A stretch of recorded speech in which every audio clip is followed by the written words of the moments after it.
Good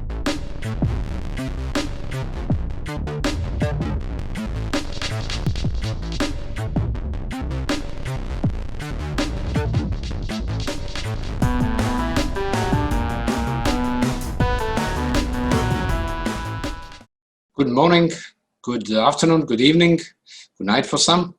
I hope you're all safe and well. I hope you did have some time to relax a little bit over July and August. Welcome to the new edition of the monthly, well, this time a briefing for 2 months, briefing on internet governance and digital policy by the Geneva Internet Platform and DiploFoundation. My name is Vladimir Radunovic. I'll be your host today. And I welcome you all, and I'm happy to introduce a couple of our colleagues that will join us throughout the briefing. Stephanie, Pavlina, Jovan, Andriana, and Marco, who will be your host in the online chat, so feel free to use it to the maximum possibility. For those of you that might be new, the quick overview of the outline of the briefing today. We'll start with the quick overview of the main events that took place in July and August. Then we'll go into the main developments. We have again identified 3 main trends that we can highlight from July and August.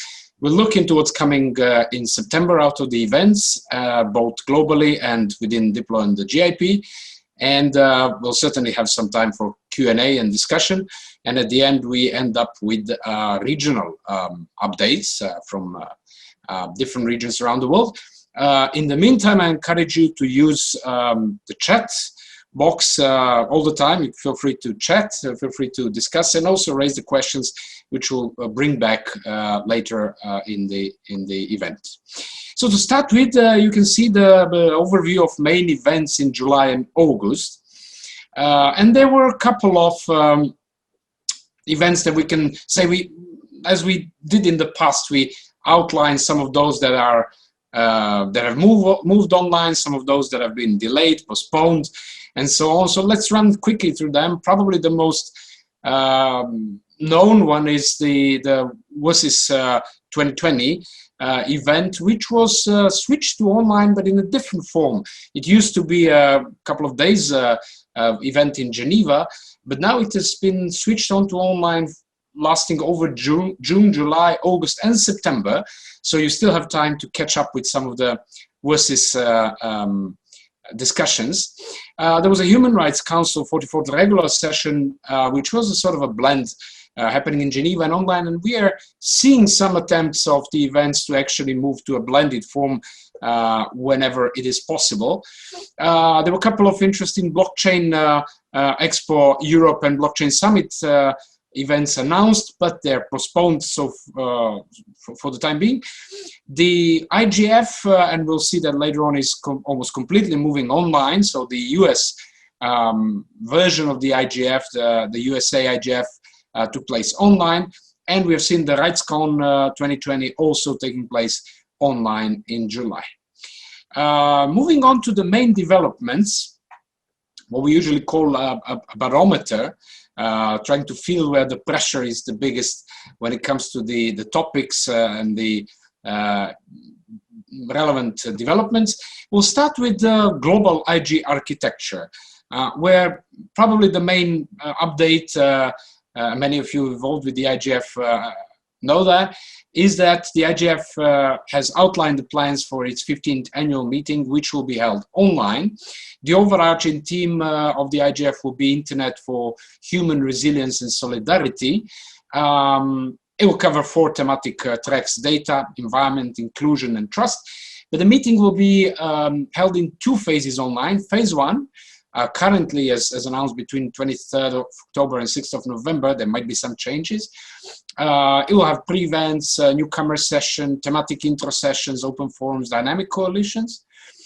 And then phase 2, currently announced between 9th and 17th of November, which will have workshops, main sessions, the high-level leading track, a parliamentarians roundtable, and so on. Sustainable development, couple of interesting updates there. The UN has launched 2030 Connect online platform called 2030 Connect, to promote science, technology, innovation for sustainable development. It basically seeks to provide access to information on science, technology, and innovation initiatives and connect the community. And it's interesting that the operationalization of the platform is supported by 43 UN agencies. At the same time, the UN has also released the 2020 Sustainable Development Goals report. It shows that the world is off track to end poverty and achieve the Sustainable Development Goals by 2030. The report particularly highlights the importance of the timely, quality, open, and disaggregated data and statistics. This has been a little bit off because of, and particularly the importance of that has been stressed by the COVID-19 crisis. Then there were a couple of reflections in the report on remote learning and arguments that it still remains out of reach for many students, and particularly those in developing countries. Lastly, that despite the fact that the mobile connections are nearly universal, we still have a half of the world population which is offline, which is not connected. Moving on to security, which again had sort of a high pressure on the agenda. Probably the biggest news was that Twitter got hacked. At the first moment, there were speculations there was actually a couple of VIP accounts, including Joe Biden, Bill Gates, Barack Obama, Elon Musk, and a number of others that their accounts have been hacked. It appeared that it was actually a hack of the Twitter itself, and particularly it was social engineering against several employees which are holding top access privileges. Basically, from these VIP accounts, there was a message sent, which was sort of a crypto scam, asking for followers to pay some amount of cryptocurrencies to get back double. So it was sort of a scam. The US authorities have charged a Florida teenager and 2 others for the hack, and Twitter has apologized and announced strengthening its internal policies so that this can't happen anymore. Quite an interesting case, and probably one of the biggest concerns that we've seen out of these big companies recently. The second is that the EU has imposed the cyber sanctions for the first time ever. Their legal framework on cyber sanctions was adopted in 2019.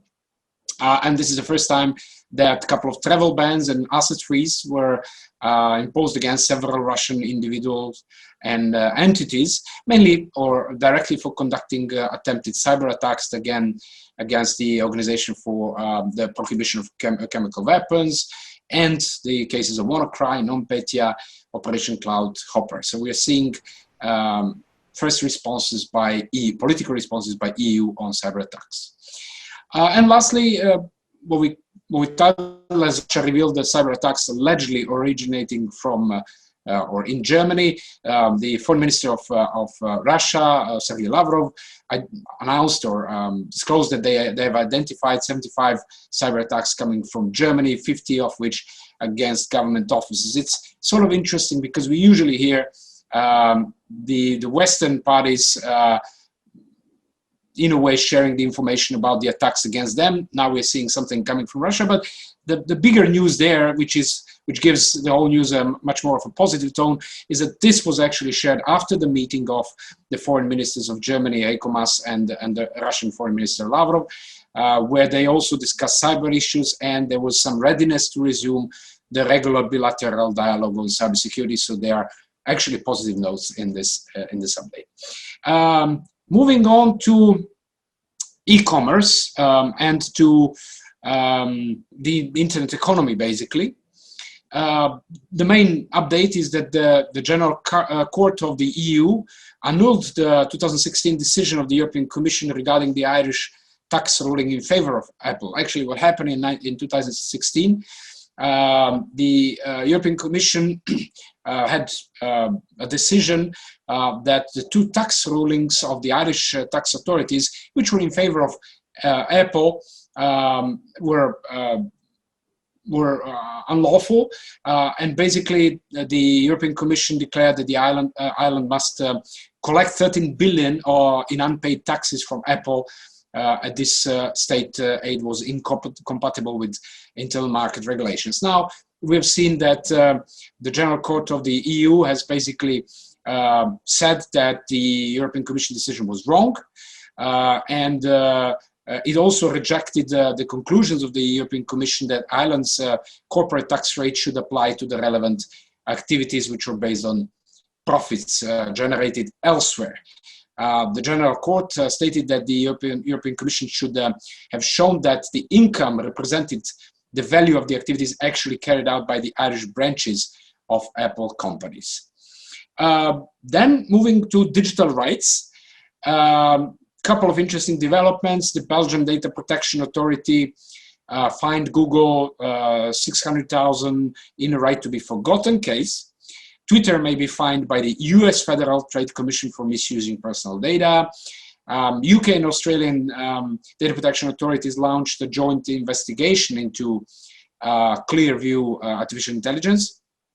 The French Data Protection Authority started an investigation into TikTok over privacy concerns. A lawsuit was filed in the USA against Facebook's Instagram over alleged illegal collection of biometric data, and Attorney General in 20 US states asked Facebook to take more measures against online harassment, dissemination, and misinformation. We'll reflect a little bit more on the companies within the trends shortly. Moving on to the issues of a basket related to jurisdiction and legal issues. The Court of Justice of the European Union invalidated the EU-US Privacy Shield Agreement. That's something that was sort of a big deal, and we'll reflect that in details, particularly the privacy-related aspects and trends shortly. The US President issued executive orders to address the threats posed by TikTok and WeChat. Another big update and news. We'll again discuss it in a little bit more of details soon. And lastly, Turkey adopted a controversial law regulating social media. Basically, the law gives the authority a greater power to regulate social media, so that the companies such as Facebook and Twitter and other social media companies will be required to have representatives in Turkey to deal with complaints about content on their platform, but they also have to store the user data in Turkey. Moving on to infrastructure aspects, probably again the most visible update was that the UK has decided to ban Huawei from its 5G network.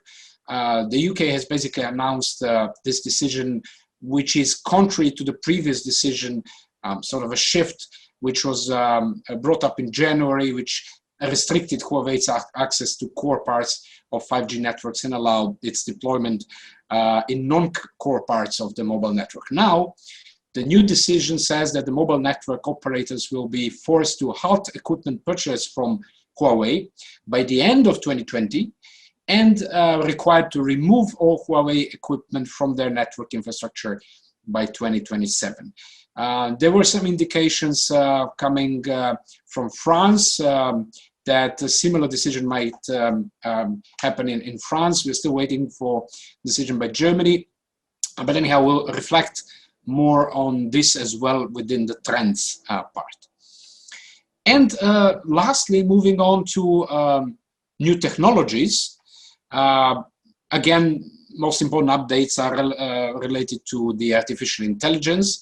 So we are seeing the US intelligence community has released a set of principles of artificial intelligence ethics and an AI ethics framework, which is supposed to guide the intelligence community's ethical development and use of artificial intelligence. So the principles basically include respecting the law and acting with integrity, being transparent and accountable, being objective and equitable, being human-centered in development and use, being secure and resilient, being informed by science and technology.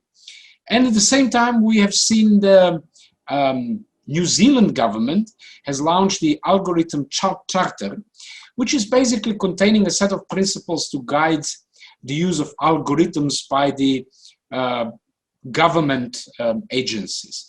The charter is already adhered to 24 agencies, founding signatories, basically. And throughout the Charter, government agencies commit to maintain transparency again, to by explaining how decisions are informed by algorithms, then focusing on people by identifying and actively engaging with people, communities, groups that have interest in algorithms, then making sure that data is fit for purpose by understanding its limitations and managing bias, ensuring that privacy, ethics, and human rights again are safeguarded and retain human oversight. So we're seeing some trends in trying to come up with ethics when it comes to governmental use of AI. Certainly you can find there are many more updates. We don't have much time to run through all of that, but you can find details and many more updates on the Digital Watch platform. So I encourage you to take a look. And now we're moving actually to the trends where we have identified 3 trends that stand out somehow in July and August. The first one is related to privacy issues, the second one to competition and antitrust, and the third one to the US-China tech dispute, which sort of takes new forms. So we'll start with the discussion on privacy and particularly Privacy Shield and other updates. And there I invite my colleague Pavlina to let us know a little bit more about what's in the trend. Pavlina, the floor is yours. Thank you, Vlada. So hello, everybody. Good morning, good afternoon. So as a brief background, you might have seen in the media over the summer that the European Court of Justice has issued a decision in so-called Schrems II case. So as a background, Max Schrems is an Austrian citizen who did not want his personal data to be transferred from the European Union to the United States by Facebook, because the United States, according to him, does not provide the same level of data protection as the European Union.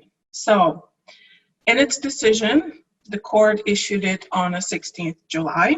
I would like to point out 3 main areas, because it's quite complex and about 70 pages long.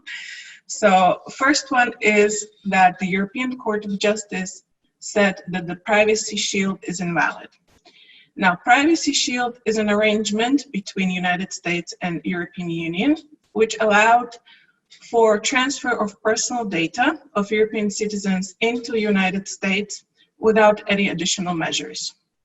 So now this agreement and this arrangement was struck down as the legal way to transfer data. As a second, the court said that standard contractual clauses, which are basically template contracts between companies who transfer data from EU to the US, are valid and can be used. Third point I would like to say is a little bit hidden.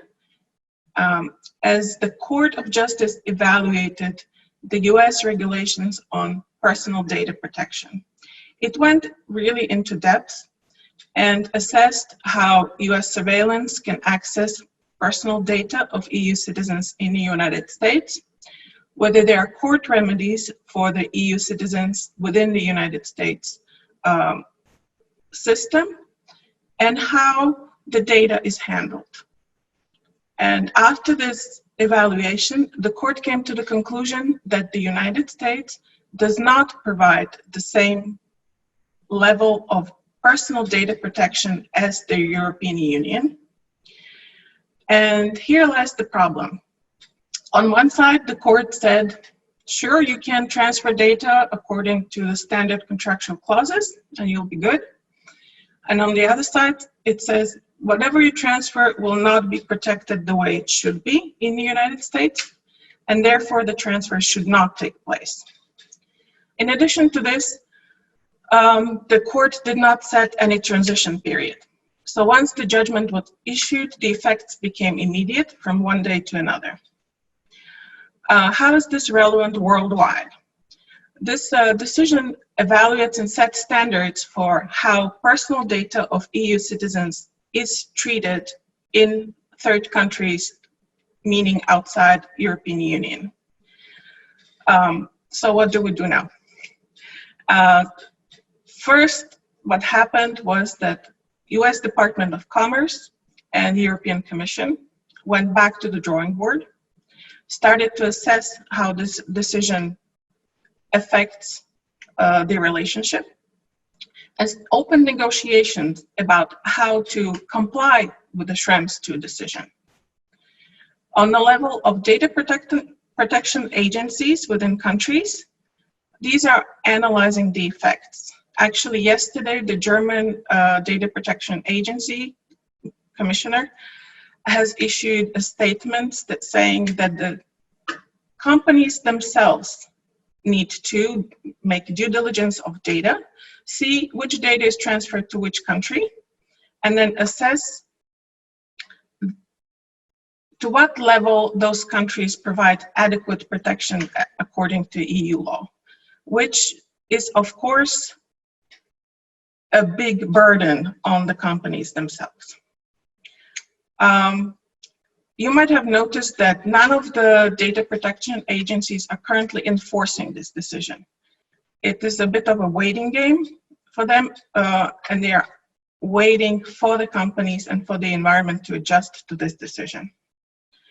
So now we're about a month and a half past the decision, and currently None of Your Business, a non-profit organization protecting privacy rights, has filed 101 complaints in 30 EU data protection agencies, asking for review because the companies they're complaining about, the 101 companies, are using Google Analytics and Facebook Connect to transfer data and are transferring data from the EU to the US, regardless of the decision. So behind None of Your Business is, of course, the same Max Schrems as was behind the Schrems II decision, who is a founder and leads this organization. And what they're trying to do is put pressure on the data protection agencies to come up with a decision how the Schrems II judgment will be enforced against the companies. So everything here is very new. So we will see definitely some developments in coming weeks and months, including the negotiations between US and EU. And if you would like to know more, we will have an in-depth look in our upcoming newsletter. And I'm very happy to answer any questions. So within this time frame, I think that would be it, Vlada. Thank you. Thank you, Pavlina. Actually, I wanted to ask you what's coming next, but then I'll use the opportunity to read one of the questions. There was a comment by Nigel, I guess, related as well, that the ECJ also noted that there had to be a justification for the use of CSS in each case. I don't know whether that reflects to this, but the question is actually from Abdel Jalil, or the comment is, to what extent this privacy agreement or the relations related to the possible new privacy agreement will impact the GDPR and vice versa? Any thoughts on that? So the adequacy agreements are under the GDPR. That means that certain countries have agreements with the European Union to have the personal data flow without any additional measures. I mean, the latest one is Japan, and these agreements, I think there are 7 or 8 of them. These agreements come up every now and then for evaluation. So now everybody's looking at the Argentinian one, which was supposed to be evaluated in May 2020, but was postponed due to awaiting this decision to see how it goes. So everybody's waiting on how European Commission will evaluate the current standing adequacy agreements. As far as GDPR, it is within the regulation, all this mechanism. And as far as Nigel's comment, yes, the European Court of Justice encouraged the companies who use, or who will be using, of course, the standard contractual clauses. just to explain, it is a template agreement. So the two companies would take a template agreement which was approved by European Commission and basically sign it to transfer data. Now the court said that is very good, but the companies should provide additional safeguards within that contract for data transfers, meaning the companies are encouraged to go outside of the regular contractual agreements. And there are two ways to do this. One is contractual, meaning having more responsibilities by the companies within the contract. And the other one is technical, and the most what I saw was talked about was either encryption of data or data localization within the EU. Hope that answered the question. Thanks a lot, Paulina. There's certainly more to comment, and we've seen all the cases now that we also run through within the barometer of tech companies being under scrutiny over privacy practices in Belgium, UK, Australia, US, and so on. But we can get back to that if there are any other questions. Let's move on to the second trend of the last 2 months, which is the competition and the antitrust. And basically, again, the tech companies under the spotlight. We've seen the famous Congress hearing in the US and many other things. So I pass the floor to Stephanie to run through the trend. Stephanie. Thank you, Vlada. Hi, everyone. Well, when Zuckerberg is questioned by the US Congress, I think we all stop to follow what he's saying. And in July, we heard Zuckerberg, but it wasn't only him. So Congress heard the testimonies from the 4 big tech companies, which are also known as GAFA, and I'm referring to Google, Amazon, Facebook, and Apple. So why all these hearings? The basis of these investigations is the company's dominance and influence on the economy and on democracy. And by influence on the economy, this means that the companies are seen as too big to allow smaller businesses to compete. So in brief, there is companies are seen as exerting unfair competition when it comes to other businesses. Smaller businesses just cannot compete with the sheer influence that these 4 big companies have on the market. But there's also the influence on democracy, and this means that the companies are seen as gatekeepers and as content regulators.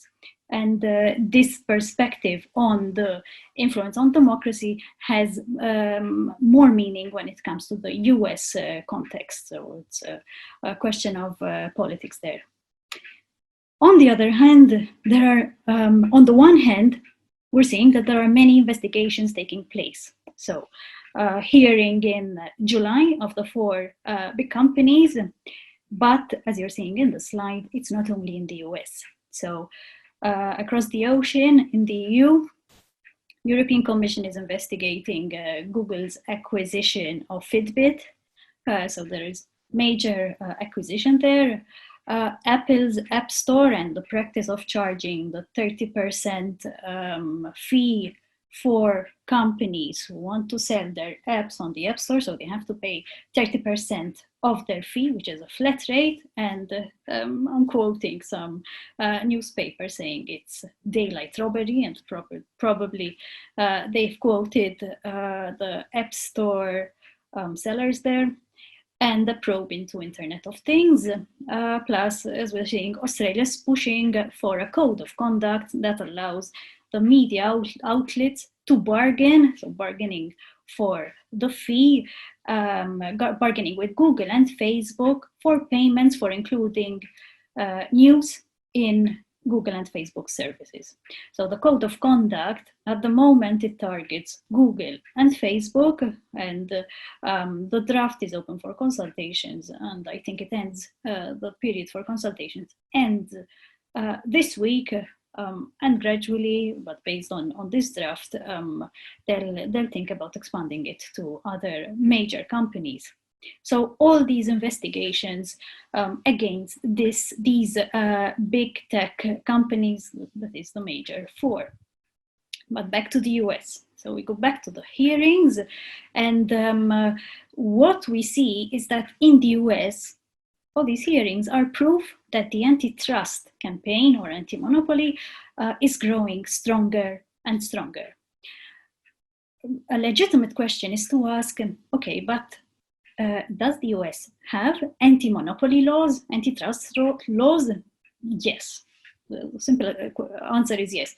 There are laws for sure, but the issue is their adequacy and their enforcement. So let's say that the main argument is that the companies are too dominant and the laws are not sort of strong enough to bring the situation under control.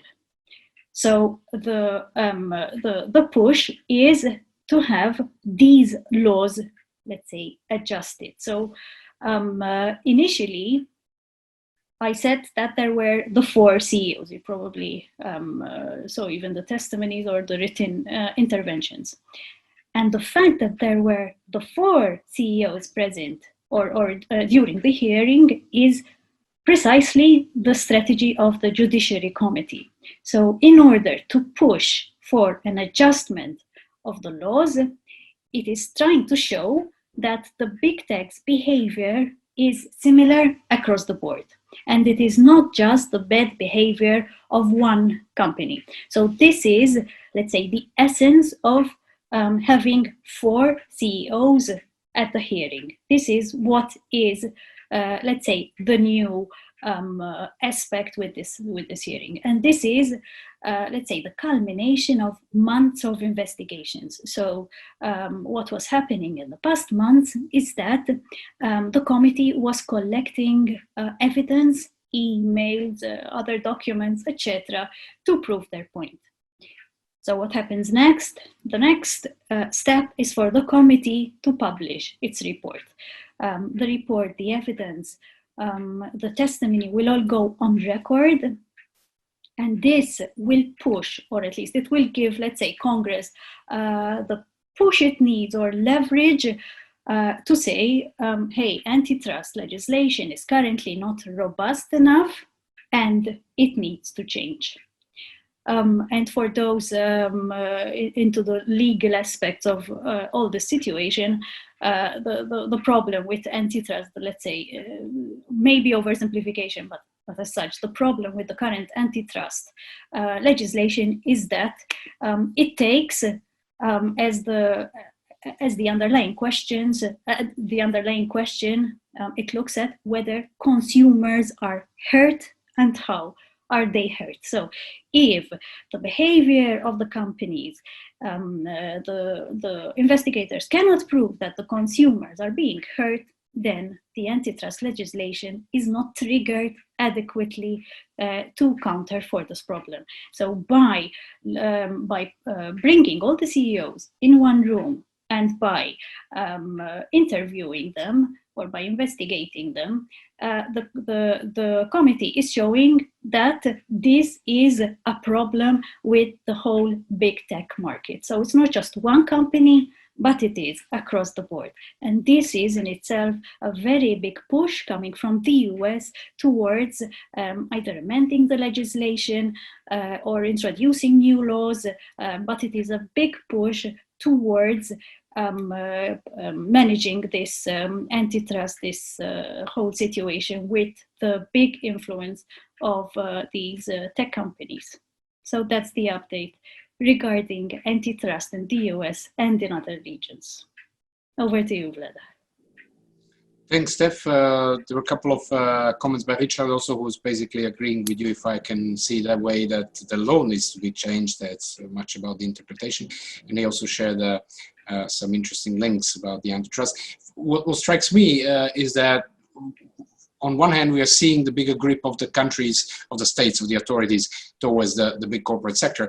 On the other hand, it's interesting to see that actually there is the same type of complaint or similar type of complaint towards the Chinese companies, while the West is still trying to find a way to fight their own companies. And this leads us actually to the third trend. Certainly we'll get back to the second trend if there are any questions further on competition and antitrust, but I know that there were a lot of comments and questions. Steph, yeah, sure. Yeah, I'm just going to react to the last comment that Richard made, where he points to a good review of US antitrust law and the review of Timothy Wu's book, which, Richard, you yourself reviewed and published 2 years ago.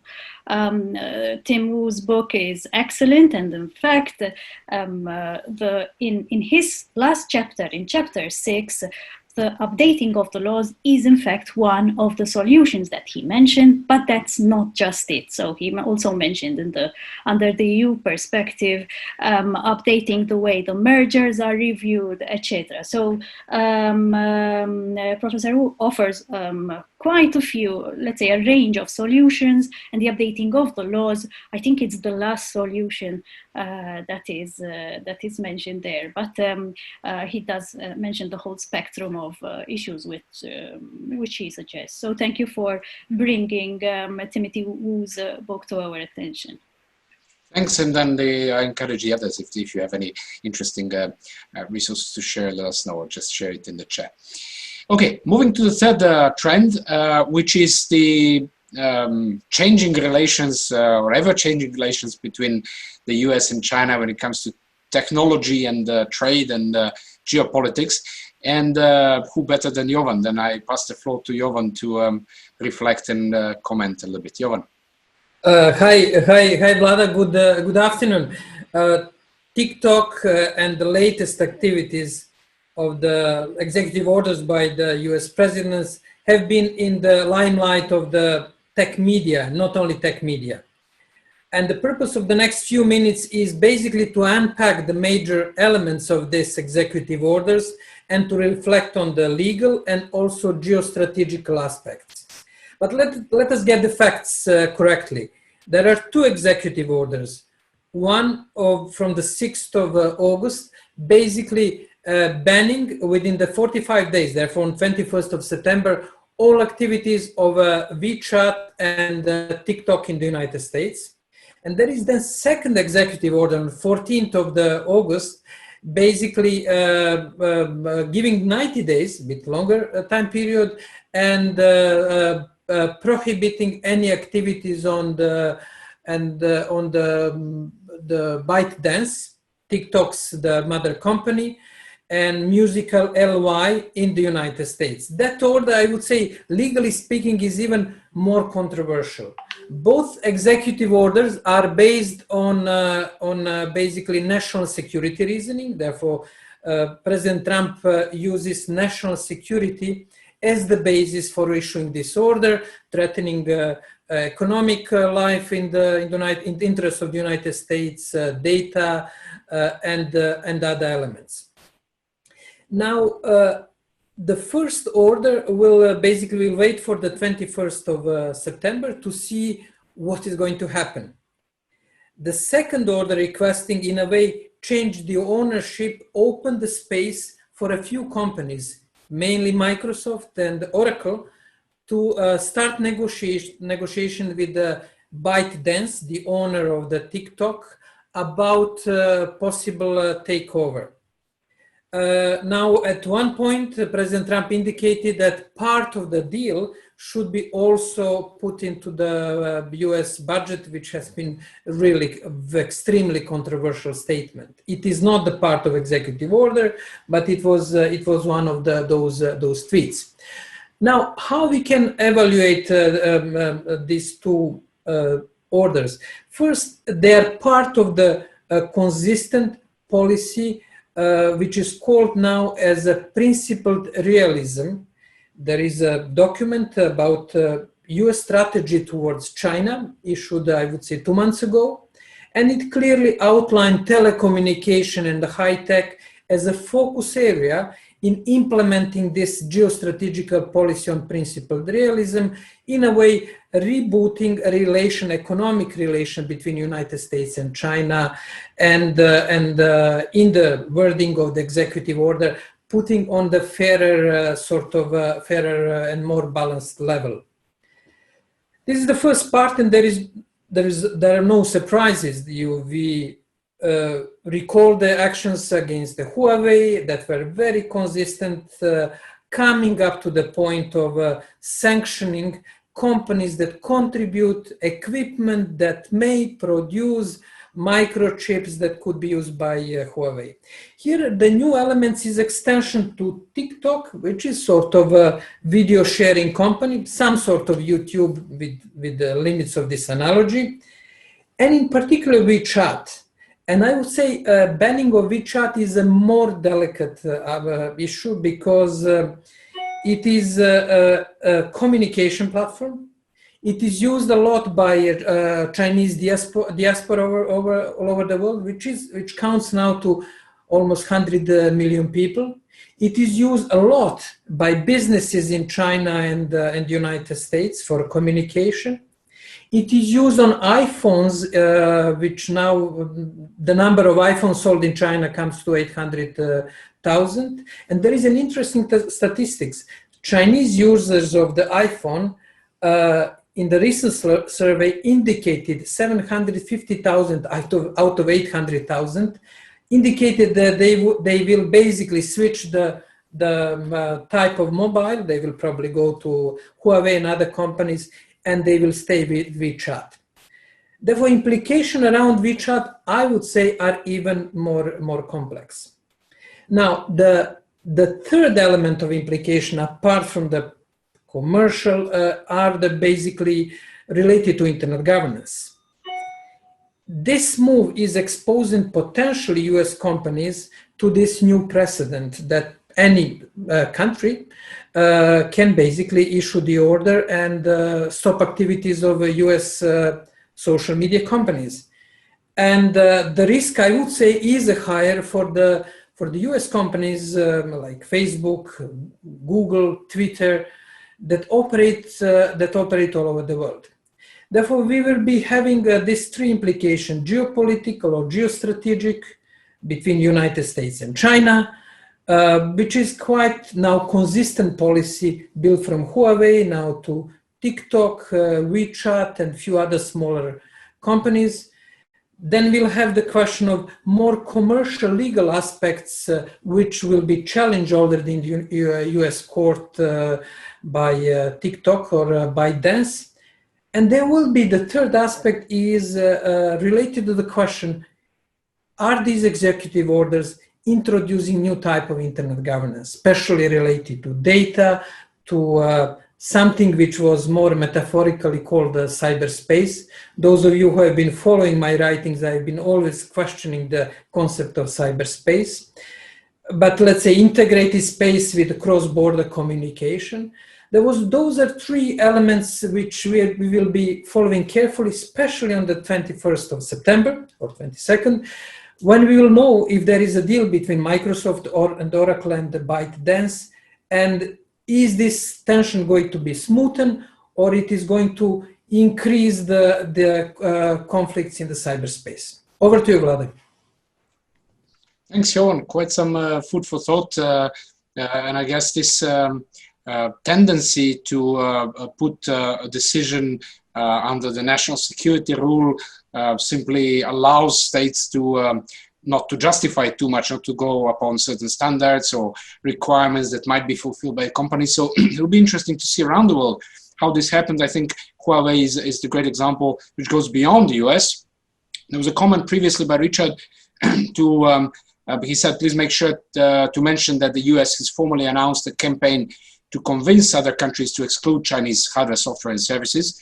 And there was a further discussion on the UK, where Richard mentioned that the UK wants to negotiate a post-Brexit free trade agreement with the US, and it might be possible that Huawei and other might be a precondition for the FTA. There was a comment also in the chat, or a question by CJ Roy, aren't Facebook and Google already banned in China? So I don't know if you, and then Amrita said in India, apps including TikTok were banned based on national security issues. So we are seeing this might catch up as a trend around the world, not only in the US. Any reflections on that, Johan? Yes, well, Christian, you're right. It's basically, and then what Richard qualified, that US companies are not following the Chinese law on the question of data. keeping data and censorship law in China. That's true, and what Amrita said, that what's happening in India. The question is that we have a shift of what I won't use term related to the Balkan region, but I would use the term fragmentation of the internet, and having this banning of the foreign companies as a legitimate policy tool. This is changing substantially, especially coming from the United States. It's a changing dominant policy narrative, which has been for a long time built around the idea of the common global cyberspace, with limits, as Christian mentioned in the case of China, and now quite a few other countries. Therefore, that will be the major question. And then we have the question, I think Richard commented it.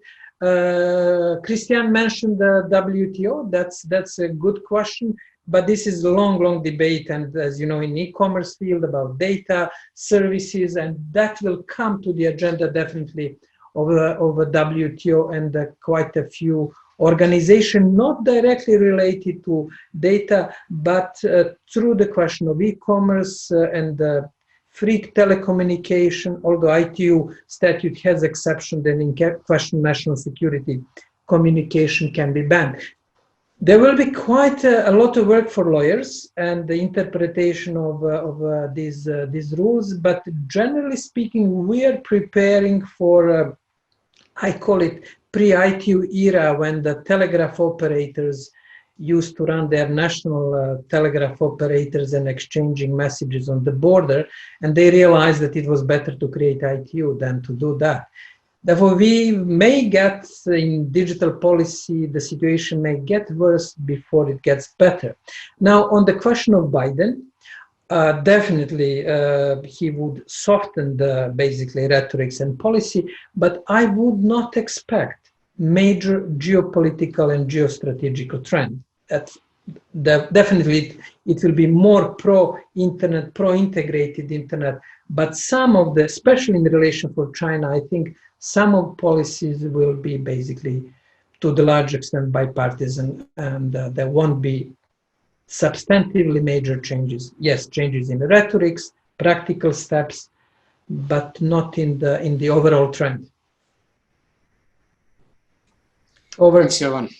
Thanks, Jovan. A couple of other comments there. We're basically adding the fuel to this fire is the US Clean Network Program, which is basically sort of resembles some of the existing initiatives in Russia, China, and others in a different way, obviously, but still. Then Amrita mentioned the question of data localization and nationalization of data, and this whole set of fragmentations that can follow up. This is something you already reflected on. Thanks for that. Let's move on. Time is running up, but it seems like we might actually schedule a separate webinar to discuss further these trends and what we can expect from the internet in the next 5 years, if we can use a crystal ball. Moving on to looking at what's coming out of the events in September. I think now has become a little bit more stable of what we can expect, what is moving online and what is going to be postponed or cancelled. WSIS is continuing, so take the opportunity to join UPNIC 50 online, World Sustainability Forum also online, Human Rights Council will be in Geneva. Let's follow on the health situation. The 75th session of the UN General Assembly is scheduled for New York, but I think it will be in rather a reduced format. Probably Jovan can comment on that, either Jovan if you wish in chat or anyone else. Out of the IGF or related programs, we basically have the Southeastern European Dialogue on Internet Governance running completely online. It will be quite an innovative format, so I encourage you to visit it if you can. The Asia Pacific Regional IGF also, but it has been postponed to September, will probably be online as well. WTO Public Forum has been cancelled. AI Summit moved online, and OECD Global Blockchain Forum postponed for the time being, but we'll keep following, and certainly you can reflect again on the Digital Watch on what's happening with these events. And before we move on to the regional updates, quick updates from what you can expect from Diplo and the GIP in the next month. The regular GIP Digital Watch newsletter with snapshots of these main trends and updates, some dialogue and some good questions about that will come up soon. There is a web debate, the UN at 75, evolution or revolution, not necessarily tackling only digital aspects, so it'll be quite interesting. There's an online diploma course in humanitarian diplomacy that we run. In October, there are a couple of online programs like cybersecurity one for those that are more interested, so you can take a look at Diplo's website. And certainly last Tuesday of September, again, 29th of September, the Internet Governance in September, the briefing.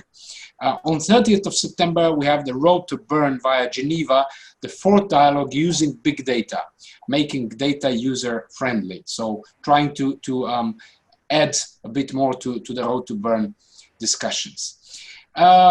And now we're moving to the regional developments, review of regional developments. There are a couple of very interesting, again, regional perspectives, and I pass the floor to Andriana, who will then lead us through the regional developments. Andriana.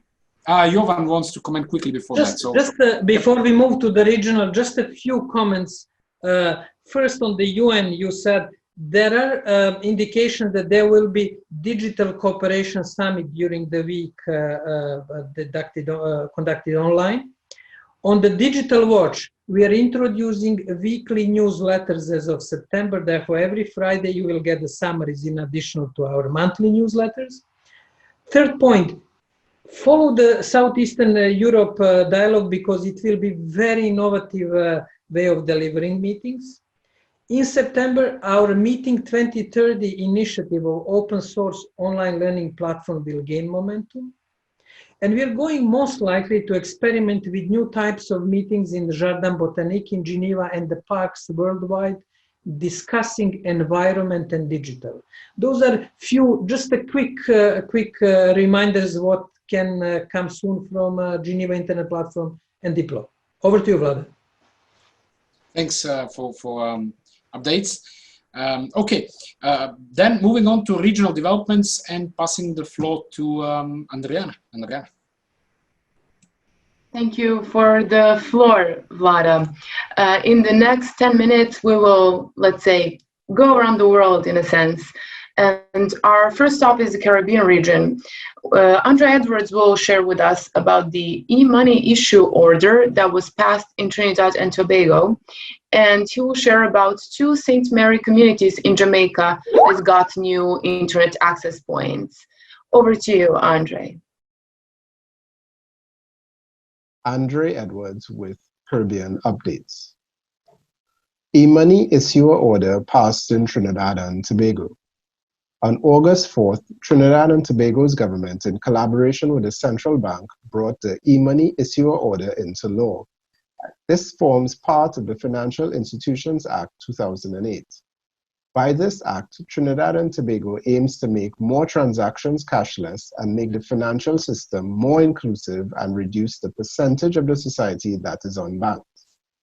Moving to a digital form will also improve the security around transactions.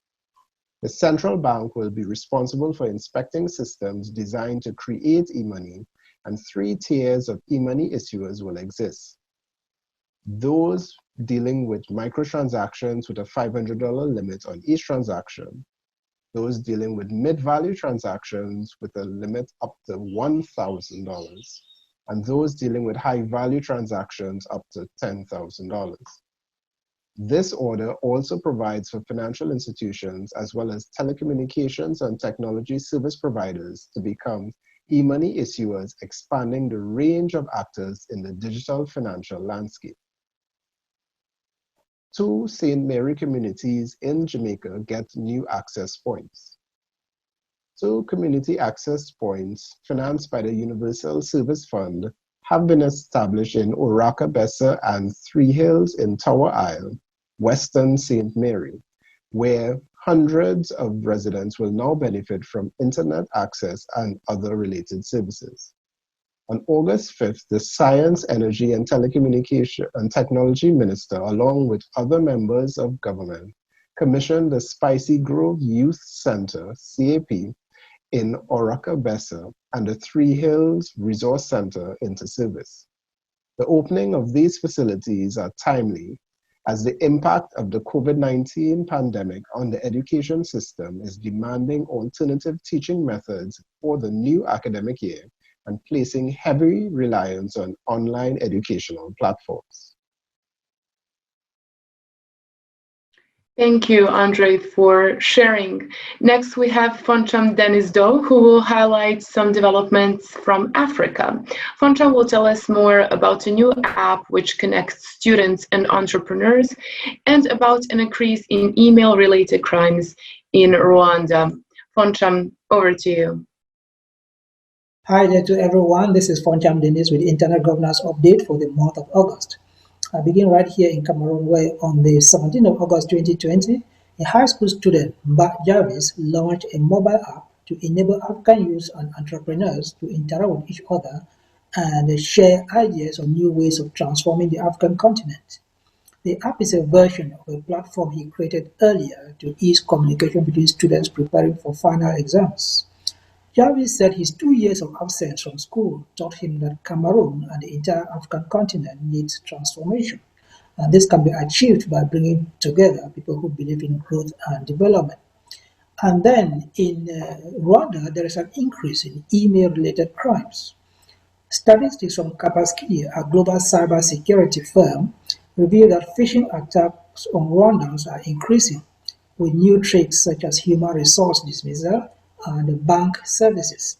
Detected attacks increased in 5 African countries: Rwanda, South Africa, Kenya, Egypt, and Nigeria within the last 3 months. With the COVID-19 outbreak, cyber criminals use more believable excuses to ask for personal information, which are then used in phishing attacks. Vulnerabilities exploited include delivery services, postal services, financial services, and human resource services, which were greatly affected by the pandemic. The Rwandan Investigation Bureau disclosed that the rate of cyber crimes during the 3 months of lockdown intensified, with 72% increase in the amount of money involved. Thank you very much. Thank you, Foncham. And now we go to the Middle East and North Africa. Noha Fathi will inform us about the 10 digital economy guidelines that were announced by international organizations in the Middle East, and about the cost of data breaches in the United Arab Emirates and Saudi Arabia, as estimated by IBM. Over to Noha. Hello, this is Noha Fathi. I cover internet governance developments in the Middle East and North Africa region. Some of the highlights in August include in line with the G20 leaders' policy directives that aim to secure sustainable economic growth, international organizations in the Middle East announced 10 digital economy guidelines to set the foundation for a successful digital economy. The organizations which embrace these guidelines are the Union of Arab Banks, the Union of Arab Chambers, International Network for SMEs, and the Coalition for Efficient Logistics. They will also develop a digital economy platform to capitalize on the benefits of technology in reducing excess trade costs by more than $4 trillion, increasing goods trade by more than $6 trillion, and creating more than 400 million jobs by 2020. The second update is regarding IBM Securities cost of a data breach report, which revealed that the cost of a data breaches has risen over the past year, and companies in the United Arab Emirates and Saudi Arabia can now expect to spend approximately $6.5 million whenever private and confidential information is compromised. The cost for the two countries has risen by 9.5% over the past year, which adversely impact the regional market, with an average breach cost surpassing the global average of $3.8 million. The report, which hinges on an in-depth analysis of real-world security incidents taking place between August 2019 and April 2020, also found that firms in the healthcare industry incurred the highest per record cost of a data breach followed by those in the financial sectors and technology sectors. Thank you. Thank you for the updates, Noha. And now we move to Asia. Amrita will give us some updates specifically on Australia's Cybersecurity Strategy 2020, Singapore-Australia Digital Economy Agreement, and hacking allegations regarding China and Taiwan.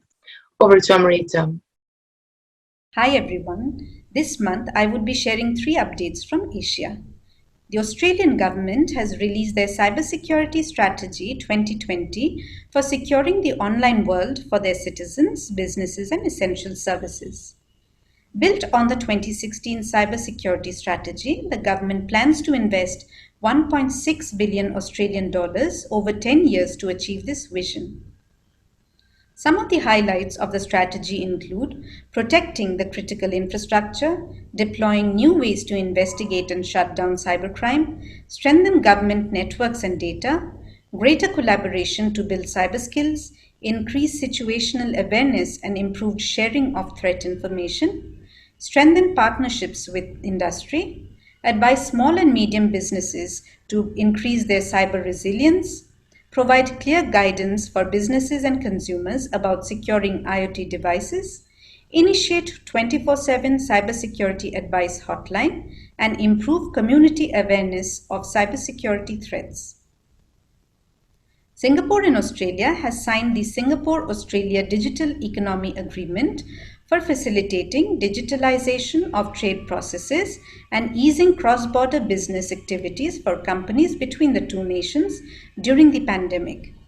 This agreement will facilitate cross-border data flows without requirements of data localization while protecting consumers, privacy, and business proprietary information. Taiwan has alleged that since 2018, hacking groups linked to the Chinese government has attacked at least 10 government agencies and some 6,000 email accounts of government officials with an aim to infiltrate and steal important data. Officials report that at least 4 Taiwan tech companies that had been providing information services to the government were attacked by the hacking groups. That's all from me for this month. Thank you. Thank you, Amrita. And once again, thank you to all of the colleagues that shared the updates from their regions. This wraps up the regional perspectives part of the briefing, and I would give the floor back to Vlada. Vlada, over to you. Thank you, Adriana, for this tour around the world. And I think for the next edition, because we can't really be traveling, we'll have to add some photos of these nice destinations to get the feeling of the world again. As we are locked in. Thanks again for the updates. Quick 2 updates that were in the chat in the meantime. So the clarification from Amrita that the Asia Pacific Regional IGF is not postponed, but is taking place from 27 to 30th September, and it will be online, and the program will be posted next week, if I understood correctly. And then the second update that the high-level panel recommendation 5AB options paper is not yet submitted to the Secretary General, so that's something we are watching closely on. With this, we come to the end of our August briefing. Final reminder that the Geneva Digital Watch newsletter will be available for download on the Digital Watch Observatory in the next few days, so make sure that you grab this great reading for a morning coffee or evening cocktail. And thanks for participating in today's briefing. See you again end of September, last Tuesday, 29th of September. And in the meantime, stay safe, and we'll see you around online. Bye-bye.